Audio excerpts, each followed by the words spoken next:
ইরানে তীব্র হামলা চালাচ্ছে যুক্তরাষ্ট্র ও ইসরায়েল।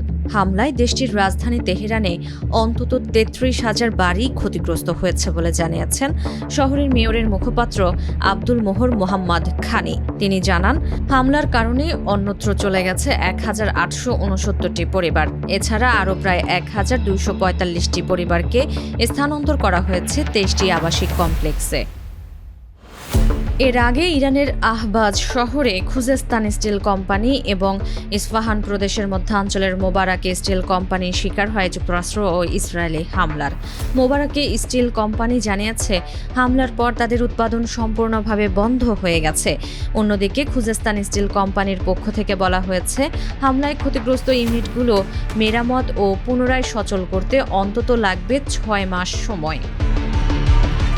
একদিন আগে জাতির উদ্দেশ্যে দেওয়া ভাষণে আরও তীব্র হামলা চালানোর কথা জানিয়েছিলেন মার্কিন president Donald Trump.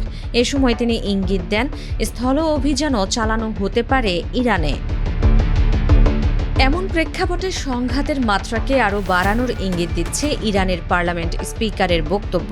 Speaker Mohammad বাঘের গালিবাফ দাবি করেছেন, যুক্তরাষ্ট্র স্থল অভিযান চালালে তা মোকাবিলায় প্রায় ৭০ লাখ ইরানি নাগরিক অস্ত্র হাতে নিতে প্রস্তুত। ২ এপ্রিল সামাজিক যোগাযোগ মাধ্যম এক্সে দেওয়া এক পোস্টে তিনি এ কথা জানান।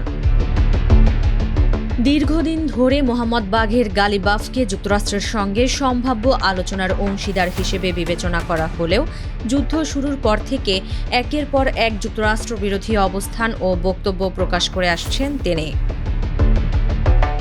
পার্লামেন্ট স্পিকার গালিবাফ তার পোস্টে আরও লেখেন, অল্প সময়ের মধ্যেই দেশজুড়ে একটি শক্তিশালী জাতীয় প্রচার অভিযান শুরু হয়েছে, যেখানে অন্তত ৭০ লাখ ইরানি নাগরিক স্বতঃস্ফূর্তভাবে সাড়া দিয়েছেন।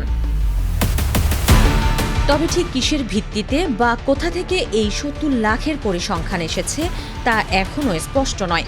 টাইমস অফ ইসরায়েলের প্রতিবেদনে বলা হয়েছে, ইরানের রাষ্ট্রীয় সংবাদ মাধ্যম এবং মোবাইল ফোনে SMS-এর মাধ্যমে সাধারণ মানুষকে স্বেচ্ছাসেবক হিসেবে লড়াইয়ে অংশ নিতে উৎসাহিত করা হচ্ছে।